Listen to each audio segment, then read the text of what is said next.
Okay, today's video is going to be on two very important topics.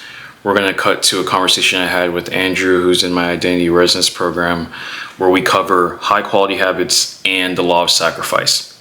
The high quality habits conversation covers how maintaining high quality habits, how that affects how you view yourself, how that affects self-image, how that trickles down into things like confidence, and how your confidence ends up affecting different areas of your life. The second part of this video, on the law of sacrifice, we cover, hey, what do you have to give up to make room for the things that are more conducive for your life? So important.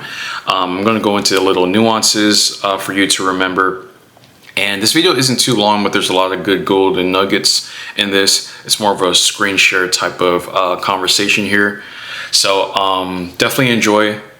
Comment below if you have any questions. And yeah, let's get into it. Earlier, we talked about, establishing good habits for the person you want to be, but you won't maximize this idea if you don't do your habits to the highest of quality. Gym, for example, when you're going through a workout and you're just half-assing it.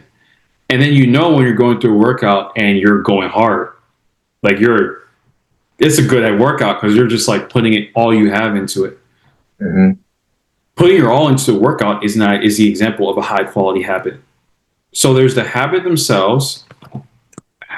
itself, and then the degree of the quality. Like, I'd rather you do your habit of going to the gym 3 times per week and going hard, doing very well, than going 5 times per week but barely trying. The 3 times per week is just going to give you way better results. All your habits, take them so seriously that you do them to the highest quality possible, even when you don't feel like doing it. And what happens is that when you do something that you say you're going to do, you're building stronger personal integrity. Personal integrity is slightly different from integrity with other people. Like, integrity with other people is like, okay, I told them I'm going to do this, I'm going to do this. But this is, I'm telling myself I'm going to do this, and I'm going to do this. And then when you build personal integrity like this, you build self-trust, overall self-trust. And self-trust is equated with confidence, because how you are in one area carries over to other areas. For example, if you're consistent in researching real estate, educating yourself on trading and stocks, you say you're going to do it and then you do it, you are building stronger personal integrity and you're building stronger self-trust.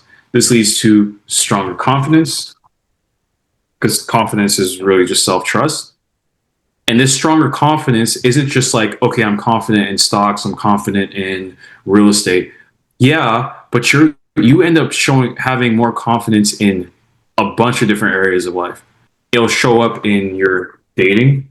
It'll show up in decision making.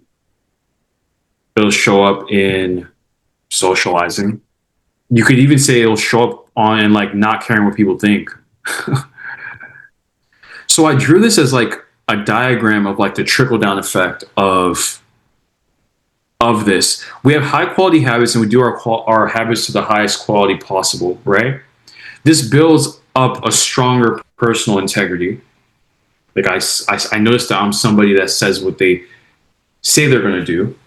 Thus, I trust myself more. Thus, I have confidence in myself. Thus, no matter what area of life I'm dealing with, really, this confidence is going to show up.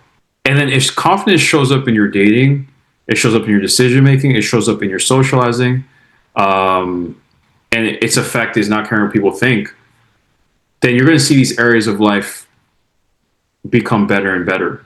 And when we talk about habits, it's easier to do things you've done before. So the more you do something, you cultivate the practice of stronger personal integrity, you cultivate stronger self-trust, you cultivate stronger confidence. And now these given areas improve themselves. And then now what happens is that you now normalize like a higher kind of, a higher result. Like, you normalize like a better result in dating. You normalize making more money. You normalize being a good decision maker, socializing, not caring what people think even more. And this normalization is just what leads to kind of this like really powerful momentum. So like this is the trickle down effect of what we do. And I draw this to just really hit home that to not take habits for granted, because in any given day it's easy to do that because you're like, okay, just another day of the gym. Okay, just another day of like research. And you could get into like, okay, kind of this like, okay, I'm just going through the motions. But you want to not do that too much, because each time you're doing a habit, you're laying a brick. I'm sure you heard the adage, I built this brick by brick, right? Yeah. Like I built it brick by brick. There's a patience to it. But every brick is important because every brick supports one another. This wasn't built by one brick, it was built by multiple bricks. If at least most of my bricks are high quality bricks, do you think it's going to be a high quality building? Yeah. But if most of my bricks are like poor quality bricks, the building's not going to be a great building. So I better not take any brick for granted. Do all my bricks have to be serene and perfect? No. But most of them better be. Equating to habits, most of my habits better be high quality and done to the best of my ability, because I'm not taking it for granted.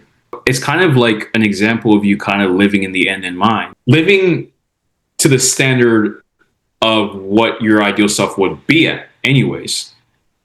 So, in the realm, in these different realms where I put these arrows symbolize a higher standard.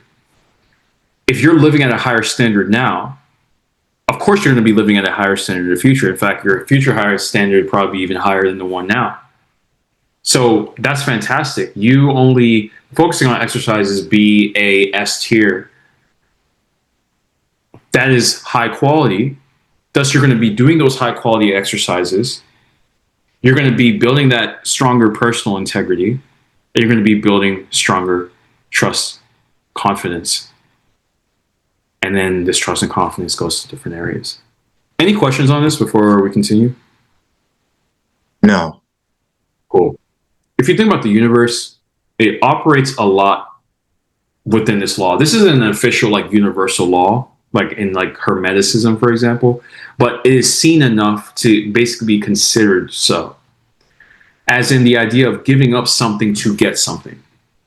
For example, in certain religions, people may practice giving up food for or like fasting. They may do that, or giving up a want of theirs so that they can get something that is higher.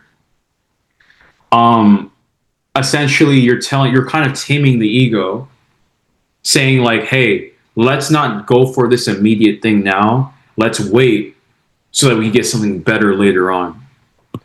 So the person who you want to be requires a degree of sacrifice, giving up things that don't serve you for a time period so you can make room for things that do serve you.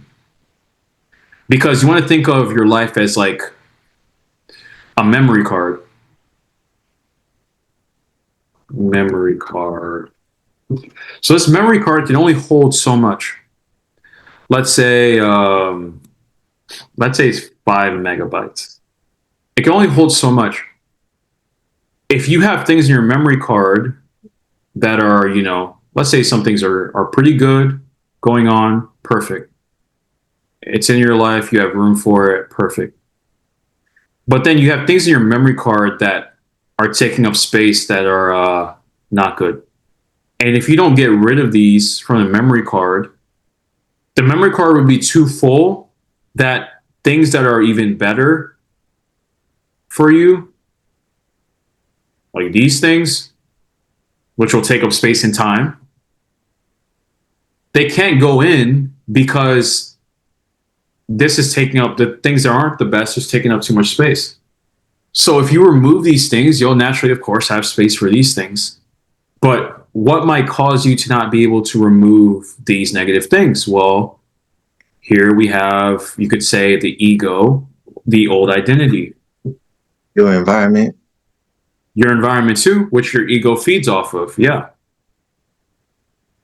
So you have to change these things in order for you to be very content with getting rid of these habits. This ego has to transform to a newer self with newer values, and this environment has to change to be compatible with these things. If you don't sacrifice, you don't get the things you want. If anything you look at, there's some degree of sacrifice. I'll give you a simple example. Let's say you're in your car and you need to get gas. That's something you want. Well, to get gas, you gotta pay some money. The sacrifice is the money you work to get. You have to sacrifice that because there's something you value more than that money. That's how we do commerce and trade, right? We just value something more than what we have, so we give up what we have for that thing. You're your own internal economy too. What do I want to trade for something higher? Even if it comes later, it's still on its way. Just like with Amazon, when you order something from Amazon, it's not going to come that second. It may come the same day or the next day, but there's still a delay there. But that thing is something you value more than the money you paid for it.